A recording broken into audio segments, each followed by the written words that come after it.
This is our fourth and final Academy-wide Visiting Artist Lecture, so thank you for coming.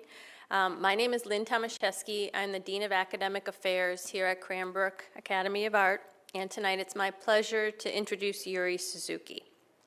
Before I do, I want to thank the Gilbert Family Foundation for their generous support of these lectures.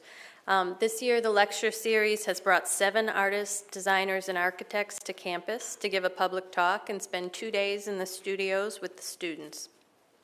These lectures have been one of the highlights of my first year here at Cranbrook, and so I just want to encourage you to come back. We are hard at work planning next year's series, so check back on Cranbrook Academy's website in a month or two, and we should have a lineup introduced.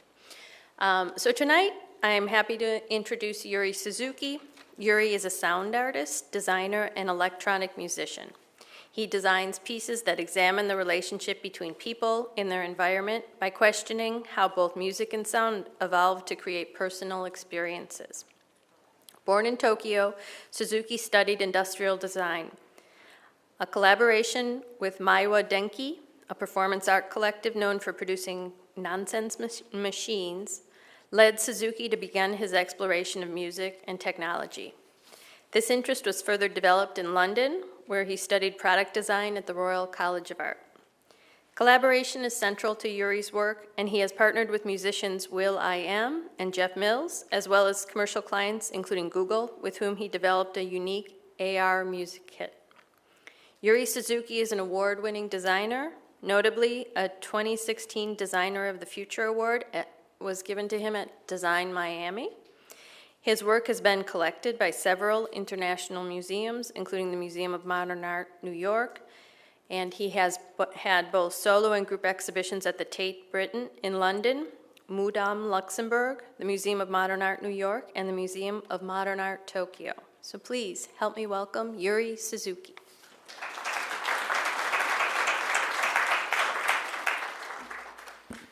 Yeah, so thanks so much for the invitation, and I'm particularly quite excited to talking today because there are a lot of kind of friends in common, kind of Cranbrook first, and such as amazing designer Masamichi Udagawa, Laura Makera. There's so much admired designer actually came from this school, so very, very honored to talk today. So yes, my name is Yuri Suzuki, and I'm positioning as a sound artist, also sound designer as well. And since this is more, and I was invited for the design course, I'm going to focus on a bit more sound design part for this lecture. So what is sound design? So I think definition of the furniture, sound design came from renowned musician Eric Satie, and he composed music called furniture music. So Eric Satie was kind of quite an innovative musician, and one time he actually designed kind of series of composition. It's called furniture music, and he tried to consider music as not functionally listening it, more but kind of passively listening kind of experience. So that kind of very early part of the background music and the sound design idea came from. And then first category I've been working in the beginning was redesign soundscape. So this world, there's a lot of elements in the design, such as graphic design, and more about that based on the eyesight and the visual aspect, and also a tactile design, more about the kind of feeling, and also a smell and the tasting. That kind of food design and so on has been very popular, kind of quite well invested for a while. And especially visual design, that's such a long history for that. But to think about sound design, which is not very sophisticated enough in my opinion, and not really designed enough because there's no physicality in there. I'm going to show this one.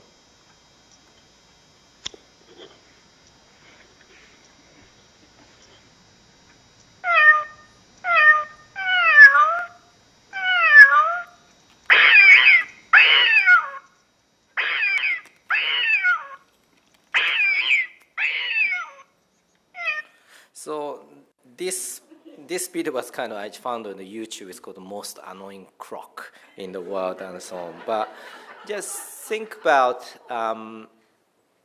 there's lots of kind of design and technology development significantly happened like this, like 2 or 3 decades. However, sound side is to think about, it's not very well designed for even like a cutting edge technology product and so on. And I have nothing to, argue or like a criticism toward Apple, but just like we can think about how they develop startup sound for their history.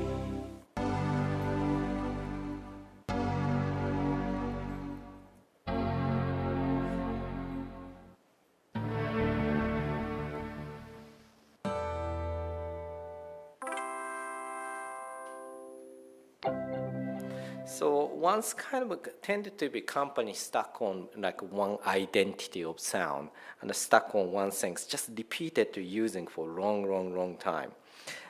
So like Nokia is, unfortunately, they acquired by as a company now, so they don't really produce any product anymore. But I respect like, how they develop like cutting edge product on mobile phone things before any like smartphone appearing. And then I've just kind of corrected sound. I find out how Nokia developed, their sound identity and sound design for 20 years since 1991.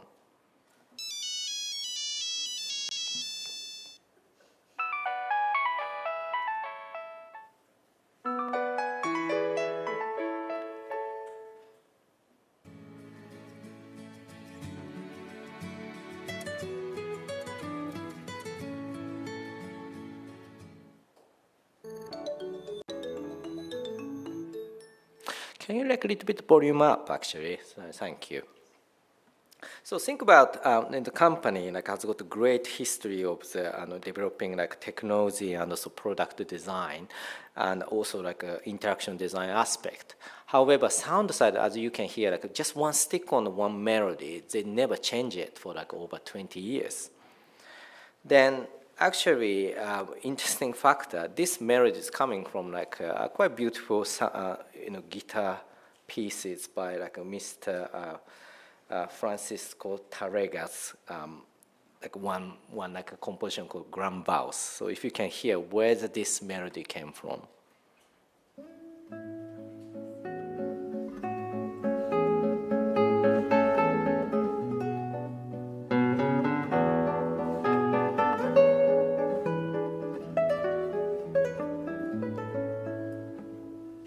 So as you can hear, like that's like such a beautiful pieces. But however, like repeated listening for 20 years, kind of in a public space, people like kind of beeping that sound became people notice as not pleasant sound. They kind of like became, this like just like iconic sound to like provoking people. So in my opinion, like. Because human brains like doesn't like repetition. Like once like listening the same sound again and again, like people became more and more anxious and also angry, and kind of like became like quite like significant psychological effect coming to there. By the way, like if you know like kind of method for the torturing people called sound torture, which is actually very loud kind of heavy metal music, 10-second loop like for like over one day. That's like makes people like insane. So actually like sound could be really like like provoking people and quite sensitive thing. So we have to be really careful to design sound. And yeah, like my experience working for Pentagram, like there's a lot of kind of sound branding I did it. And one, like in many cases, like Nokia, it's not very pleasant outcome came in. But Microsoft, for example, I would say that they're not particularly successful example of the kind of graphic aspect of the kind of branding. However, they consider quite a lot for sound aspect. And one song I can play, it's kind of one of the quite significant opening sound of Windows 95.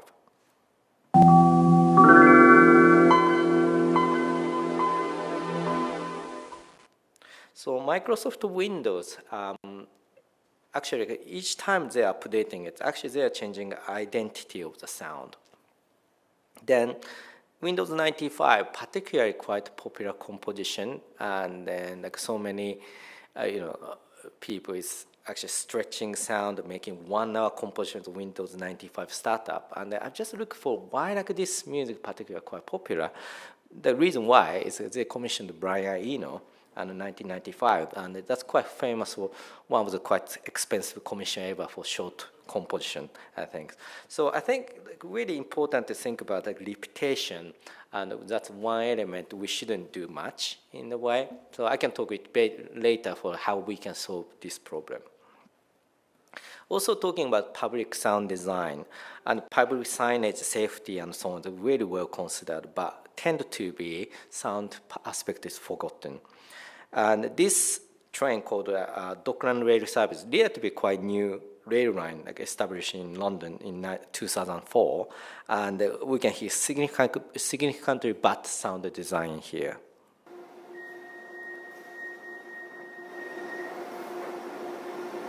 This is Cyprus.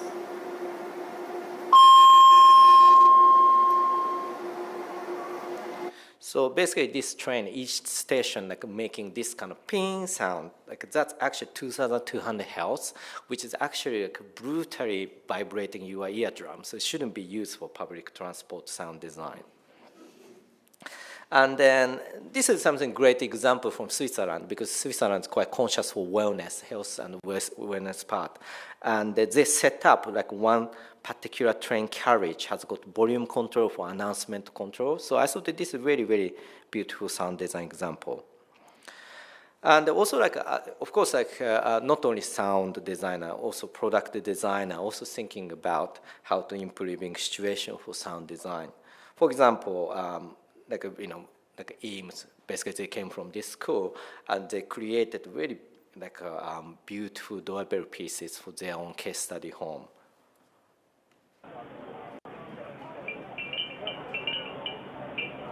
So it's personalizing kind of sound is quite important, like in my opinion. Also, this is from Drug Design from Netherlands, and bottoms-up doorbell. So this really kind of quite beautiful story piece, I think.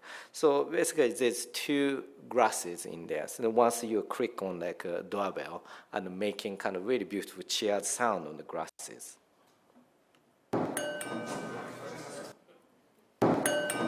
So like such a simple idea, but it's kind of a narrative working really well, because kind of people coming into your house is sort of one celebration as well.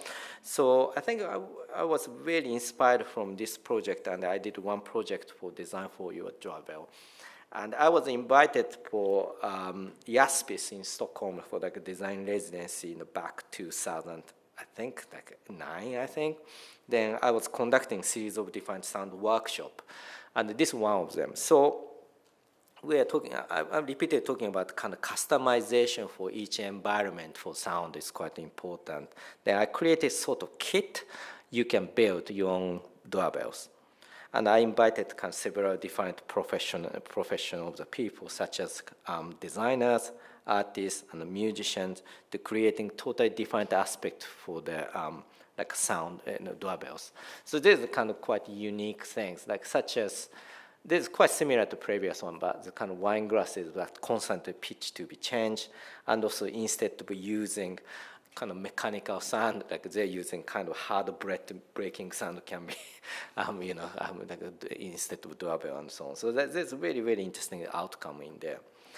And also, like talking about, like bespoke sound design for each environment. And like this is one of the very significant piece by Richard Sapper. So basically, he designed like a kettle for Alessi, but something totally different is actually whistle. Like normally, like most of the kettle has got very high pitched whistle when water boiled, very, very kind of like unpleasant sound coming in. But something he designed is quite significant.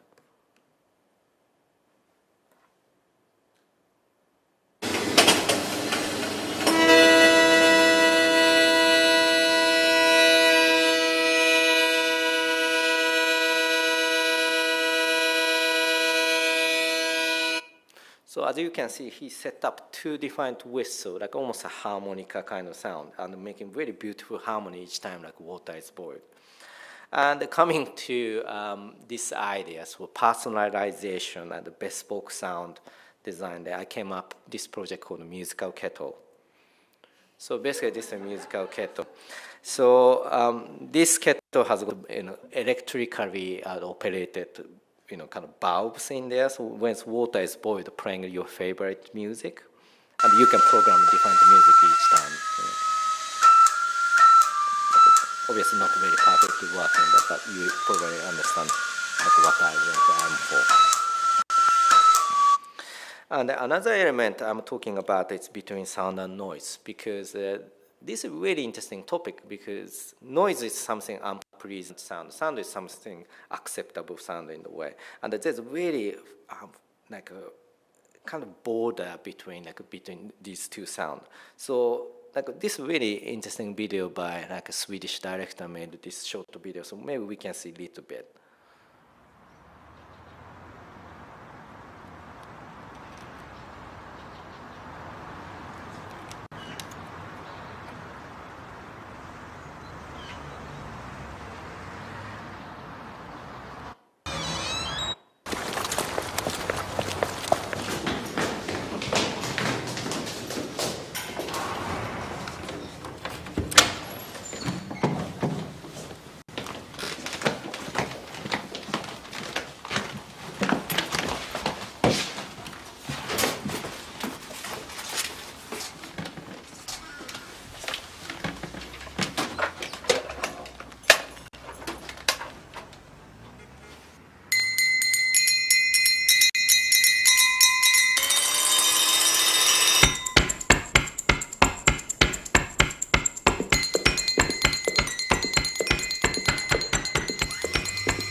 So this video is quite unique, like a series of different household objects they're just using as percussion instrument and making totally different composition.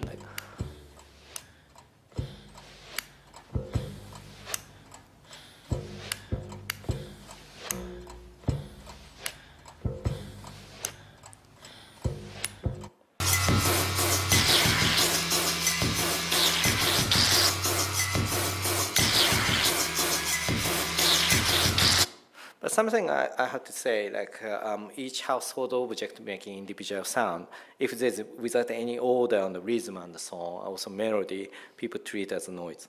And another great example, this is an album by Matthew Herbert, like British musician. He created one album called Around the House. So basically, he making house music out from house object, so kind of creating, making order and making into music. So this is kind of hugely inspiring to me, doing project. And then this is another example. So IBM created a very early, probably first printer ever created called IBM 1403 printer, which particularly making so much ambient sound when you printed, machine sound when you printed something. So you can hear the sound always like that for process for printing. However, it's a really talented programmer created order for printing process, and actually that's printing process making music.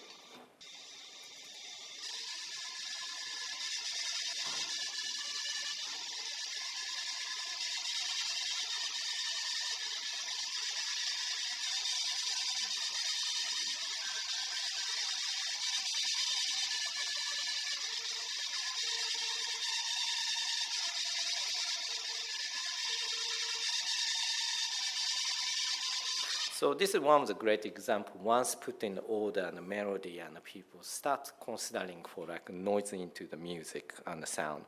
And then this is another example from Japan. It's called a particular like structure on the road called melody road. So this road has got sort of like a kind of texture on the road, and when you are like driving this car, vibration making like a pitch and making melody for that. I think this is really one of the quite amazing invention have done.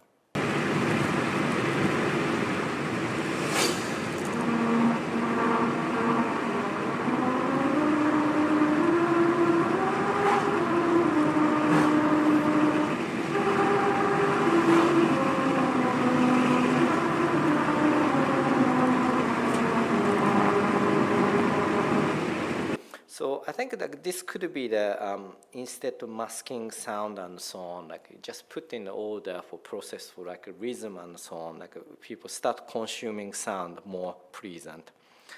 And I did one project. I'm gonna introduce one project called How to Make Noise Better. So I got commissioned from one company to making. What if we can? It's a really big question. How we can make city sound noise better in a way. And then I was kind of like thinking about there are many different methods to doing it, but my answer is this. So if you look on this car, has got over I think 80 speakers in there, and we're developing software to because this is really nice high definition mic, like easy to pick up sound from the street, and we develop software to translate street noise into something pleasant music. So this project, we drove around this car in London and can translate quite unpleasant street noise into something pleasant music. For Mashable, I'm Logan Tittle. How often do you try to drown out the noise of the city? Well, here's a commute that's all about translating that noise into something worth listening to. The Sound Taxi is a collaboration between artist Yuri Suzuki and headphone maker III. It started life as a standard London cab, but it's received quite the overhaul. Now it resembles something out of Pimp My Ride. The exterior of the Sound Taxi is covered in 67 different speakers, from little tweeters all the way up to enormous Indian horns that project their music for everyone to hear. But it's not as bad as you're thinking. Instead of adding to the cacophony of a downtown commute, a series of microphones built into the taxi record the horns, revving motors and whirring bikes around it, and translate it into a serene ambient soundscape in real time. Inside the cab, too, are speakers and headphones, so you can take in the music. It sounds like a pretty relaxing way to spend a commute.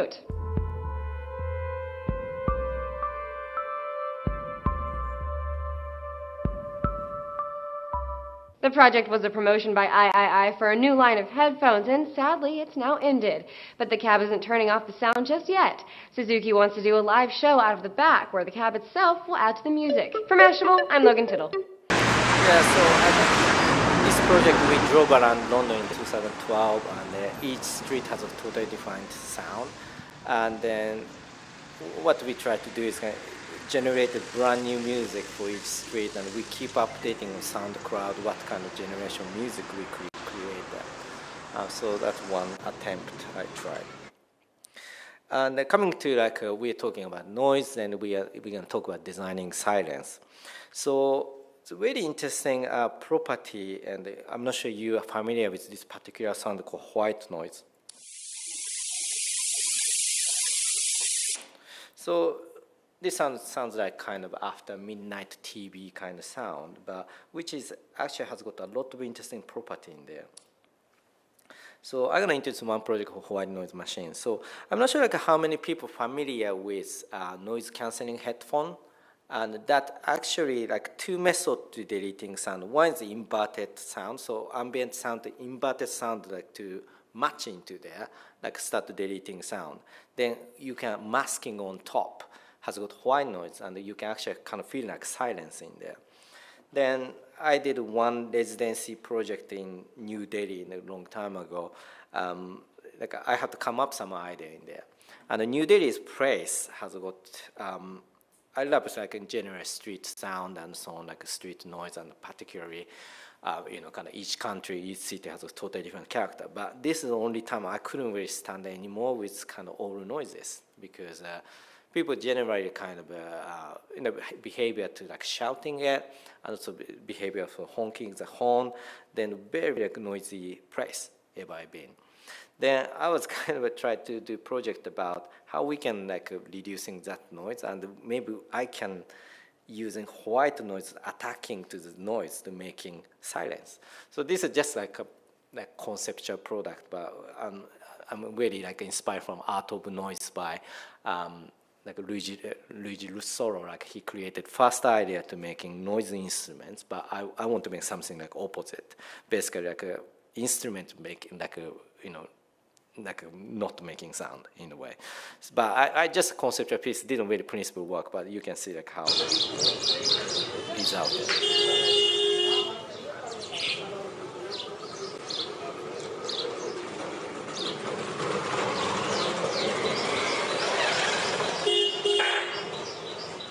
So what's happening here is any street noise coming in, same amount of white noise reflecting it.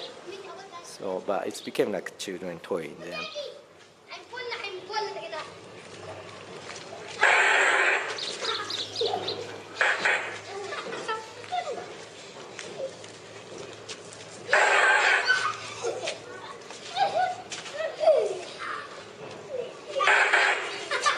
Yeah, so it's like just really like became children's toy, but I think just principle like provide understanding like properties of sound as well. And another thing is psychological effect. White noise has got lots of interesting, one particular interesting effect and functionality in there. So, okay, there she is. She's crying, but then.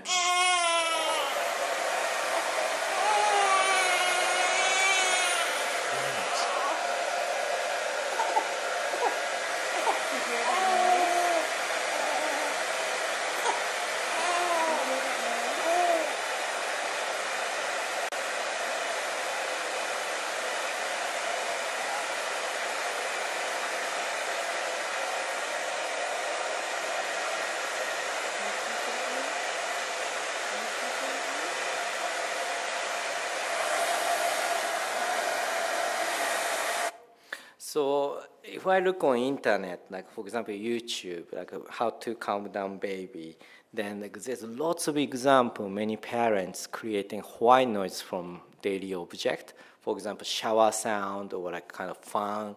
So also like there's a kind of a equipment called white noise machine existed in a way. So kind of in a parenting situation, like kind of in the history, human being like slowly learning white noise actually calming down baby.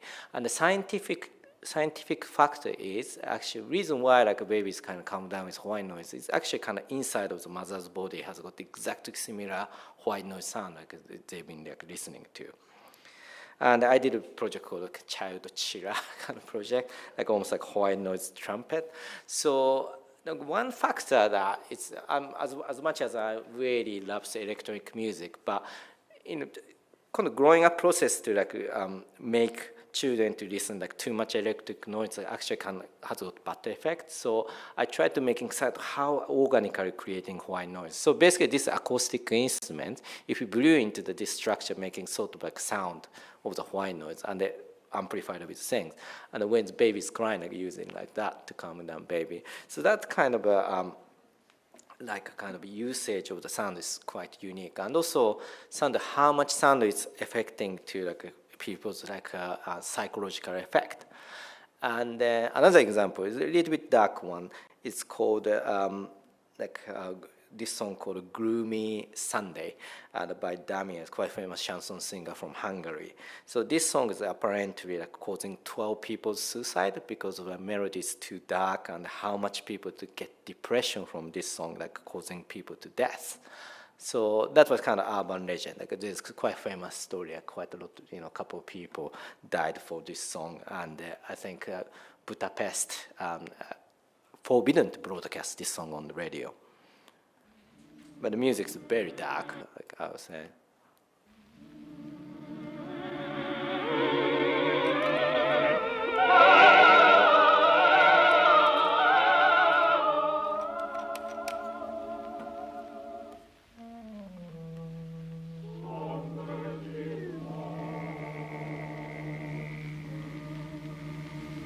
Un beau dimanche, les bras tout chargés de fleurs. Yeah, so I think like this is kind of perspective, like how much human being actually kind of moved by like emotion by the sound. So that's something we have to bear in mind as well. So coming to more like topic for ambient. So coming back to initial idea of sound design, Eric Satie tried to design what Eric Satie wanted to design was ambient, nothing about kind of element for the design for furniture or anything, like atmospheric experience by the sound. That's quite effective by sound actually. And there's particular music called music, basically background music. There's a really interesting factor. It's not that you can buy in the market, but this kind of sound recording for background music market already exists. But you cannot really buy on the normal record shop or anything. You have to buy from like some company, such as a company called Music, selling this kind of series of different background music, which is not so much appealing music, but working as perfectly for background. So for example, it's famous for elevator music, for example. Just this is like melody never stay in your brain, but actually kind of with the background and making kind of atmosphere sounds better. And coming to Eric Satie started with music for furniture music. And John Cage like developed a bit better for 4 minutes 33, like try to listening environment. That's actually kind of another definition of the ambient music. However, more significant development has happened by Brian Eno, like created definitions of ambient music for this album called Music for Airport.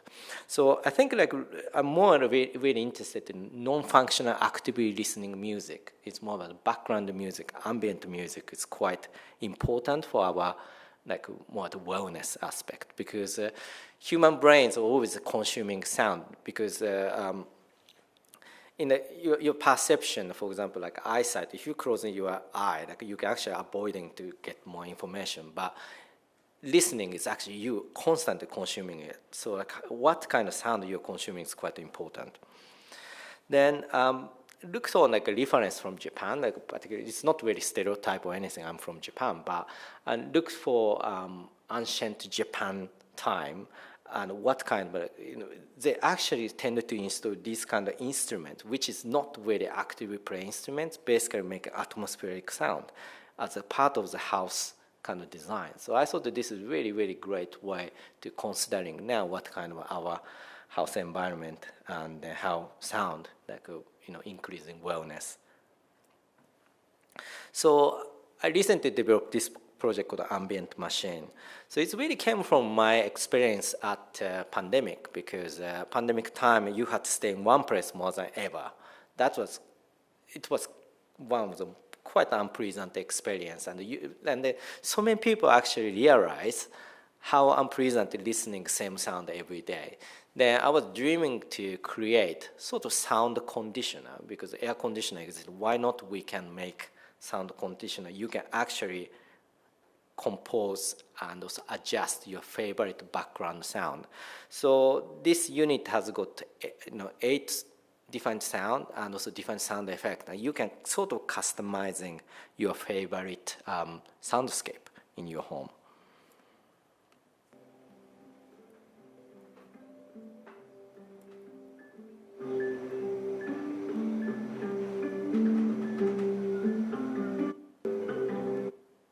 So you can actually switching it and different parameter, and then the sound gradually changing to your favorite shape.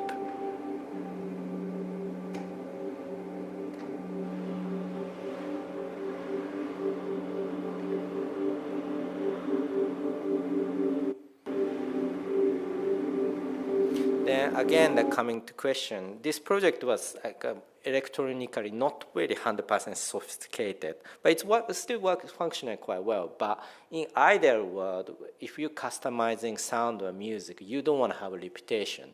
As I say, like Nokia example, Apple example, like human brain doesn't want to have a repetition in the way. And some people realizing looping pattern. So to able to sorting this problem, always helpful to using AI. I think I'm not like person jump on newest technology and so on. But I feel like in the composer or like as a sound designer, AI is very, very like a helpful tools sorting out this problem. So recently I got commissioned. I just installed like just 2 days ago in San Francisco for a brand new commission called Arborism. So I've been working with Joseph Becker, chief curator for the design at San Francisco MoMA, about creating public art commission in there. So idea behind this piece is actually we're going to create, because behind the San Francisco MoMA has got a bit quite concrete and not so many people notice. It's quite dead space, I would say. Then we bring into the sort of sculpture, looks like sort of a tree in a way, and we're going to bring back sort of like soundscape, also nature feeling there to people to bring here and the people to more hanging out in this area. So, so like this is kind of presence, like a lot of horns in there, and you can actually sit down and you can listen meditative sound in there. Then, but to be able to achieve this one, we actually use AI to manipulating like soundscape. So this is a background system like we created. So basically, AI to selecting sound sampled from like, all over the San Francisco and making composition, and it kind of lets them to compose quite meditative sound for that. So I can actually I played a bit before coming here. So like some parameter decision done by AI and never have repetitive sound pattern. So each time you are visiting a totally different sound you can hear. And this is sound kind of bit of sample from San Francisco, and the sound of the waves as well. But each time you're visiting has a totally different sound experience. So yeah, this project has been quite good, received quite well, and it's gonna be staying there in the museum for next, I think, 1 year. So if you have a chance to visit San Francisco, please let me know like your feeling for that. But I think feeling like kind of this piece to bring up people and also giving quite a like relaxing feeling in here.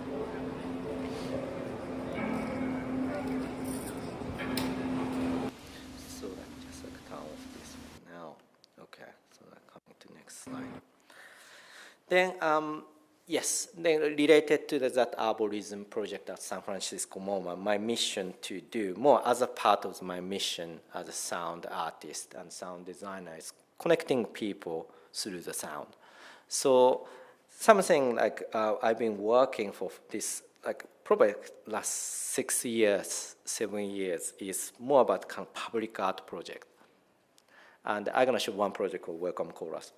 So I think sound is quite strong element, and something playfulness is actually kind of really great chance to gathering and also bonding people. Then this one project I've done at Margate, actually where I'm living in England, has got a town has got very suffered from poverty for a long time because it used to be quite famous for tourist industry, but after budget airlines introduced, nobody come to this kind of town and it became quite poor, and one of the poorest area in the UK. But recently, so many like young people moving there because everything cheap and starting building new community in there. But only problem is, like, what I can see, the existing community and the new community never merging together because it's totally different kind of like identity and so on. Then something unique about this area is like such a tiny town, but there's 5 or 6 different choir group in this area. Then I was looking for like are there any particular song to like kind of proudly talking about this area, like this kind of town anthem or something. But there's nothing like that kind of things exist. And only I saw like this quite cheesy music called like Margate songs. And I don't think this is gonna be like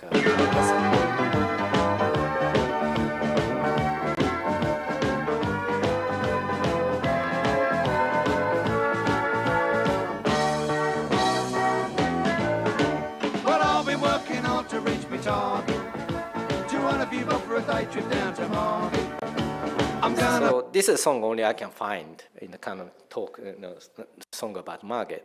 Then my idea is kind of try to making choir piece in merging together for like many people as possible to creating one particular choir song for like celebrating town. So what I have done for this project is actually we did so much workshop in the library or something and exchanging ideas kind of an opinion about this town, how I feel about what proud of it, what's not proud about it, as well as melodies. And we actually collected around 3,000 people's opinion. Then if you think about kind of consolidate all idea and making one particular song, it's no way to making a human being to doing it.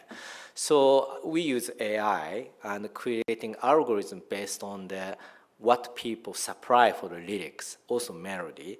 And this like software actually like creating brand new like choir piece based on the kind of data, like kind of lyrics and the music people supply. So if you think about AI, it's always like almost like kind of growing a small brain in a way. Like you have to like growing a child with information.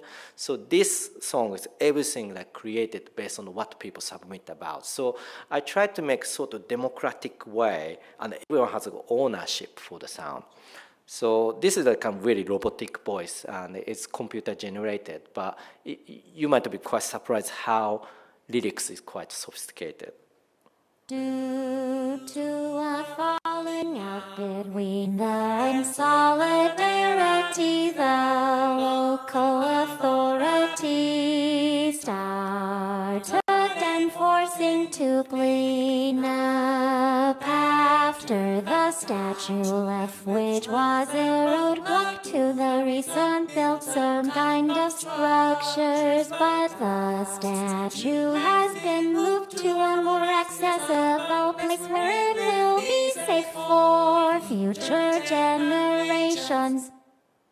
So this installation also kind of public appearance like that, and it's kind of fun element that you can actually talk into this installation and actually keep monitoring what people submit about, and the algorithm keep growing it.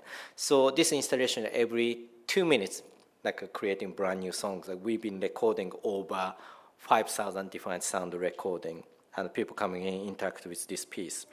And in the end, we pick up like significant composition by this AI, like I think 5 different songs, I think. And we actually submit to like local choir group to singing this piece.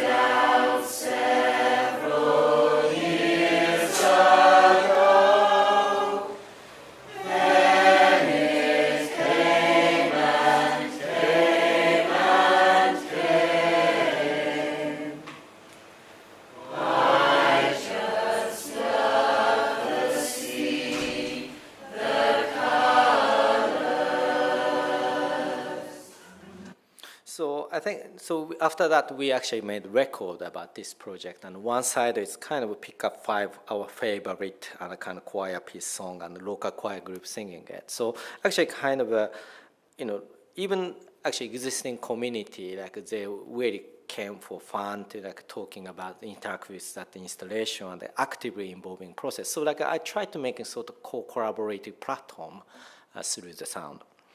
And another project is Sonic Bloom. So I've got commissioned as just before pandemic, I think. And so this is very central of London, in front of the Piccadilly, like Oxford Circus, and a very busy area and city central. But this area, it's called Brown Heart Garden. Looks like private property and nobody going there and not even inviting a huge gate in there. So Mayfair, like that local council and the commission me to creating what if we can inviting people in this place to actively local community to be merged into there. Then I proposed one project called Sonic Bloom. So sonic boom looks like that. It kind of looks like sound tree in a way. But most importantly, there's a lot of kind of horns in there. But this is very primitive way to kind of sending your voice information to someone. So acoustically, you can talk into one horn, and you can actually hear from the other side of the horn. So you accidentally like making communication with people. And also like horns actually showing to like kind of up in the air as well. So people actually can hear what is happening surroundings as well. So this piece actually works quite well. In a seating area, people eating things, and people start communication with strangers and your neighbor as well. So that kind of like this works as bonding people in this place. At the same time, public art is tended to be like kind of bronze statue and so on. Like it's not much functionality in a place sometimes. Then I was thinking like this is more of an active use. That's more meaningful for public art, I think. And then it's a great factor that so many people like it. This installation like became kind of landmark of this area. And another project called Crowd project for Japan actually. So that was back during time of the Tokyo Olympic a couple of years ago, and Paolo Antonelli from MoMA was like appointed as kind of curator to organizing sort of series of different inviting music commission. So not music, so inviting kind of art project commission. So I was assigned to designing like Tokyo International Airport in Haneda. That's almost like a kind of entrance of the kind of country.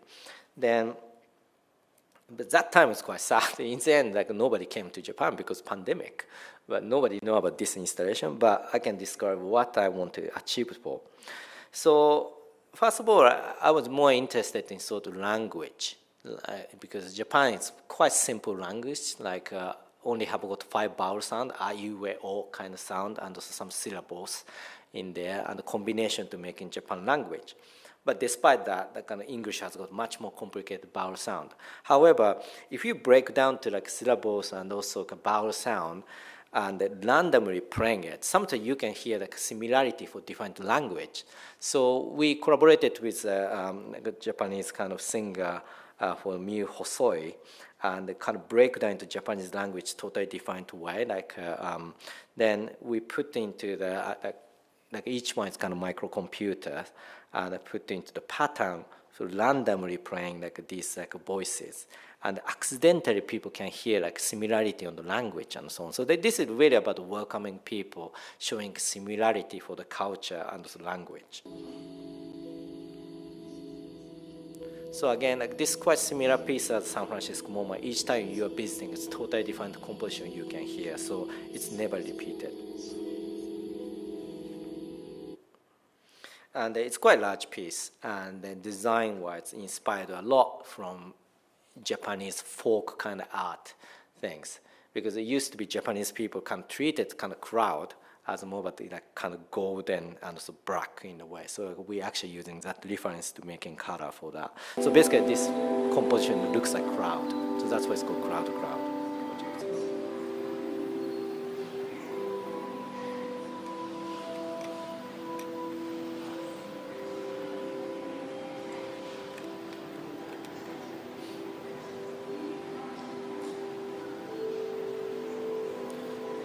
And also, like we try to design not really invading to like announcement sound, so on. So we just fine tuning for like melody and also like sound selection as well.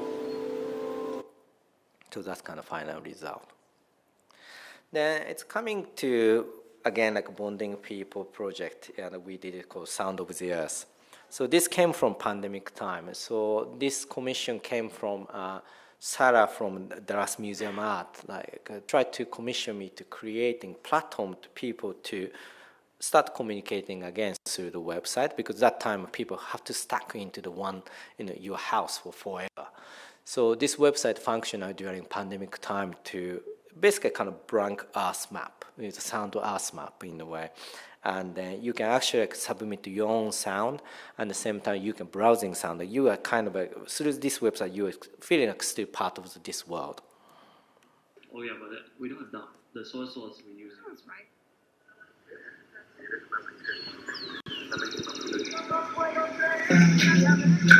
Let's go.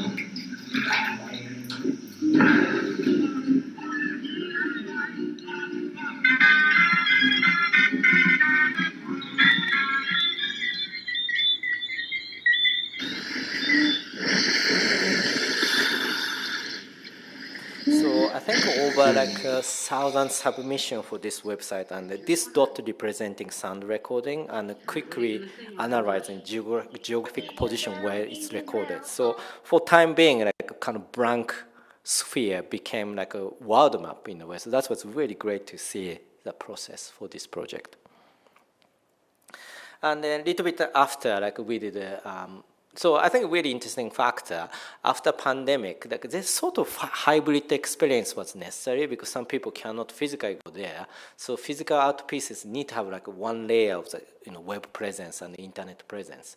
So we created another installation called Sound of Jazz, quite similar concept, but this time was driven by a select of the sound by AI.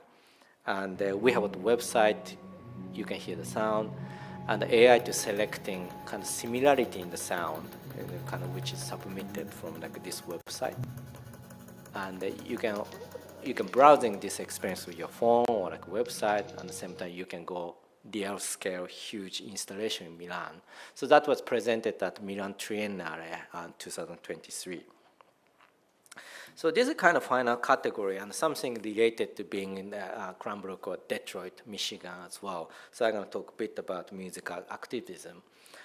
So I'm particularly interested in this music genre called acid house music because not only like sound of aesthetic, it's more of a historical background, quite unique, I thought.